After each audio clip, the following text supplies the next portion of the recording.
పంచాశత్పీఠములు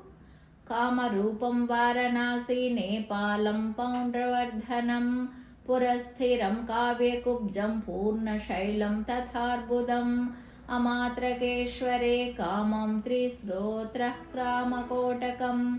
కైలాసం భృగునగరం కేదారం చంద్రపుష్కరం శ్రీపీఠమోంకారపీఠం జాలంధ్రం మాలవం తదా కులాంతకం దేవికోటం గోకర్ణం మారుతేశ్వరం అట్టహాసం చ విరజం రాజగేహం మహాపథం కోలాపురమేలాపురం కాళేశస్య జయంతికా ఉజ్జయిన్యపి చిత్రా చ క్షీరకం హస్తినాపురం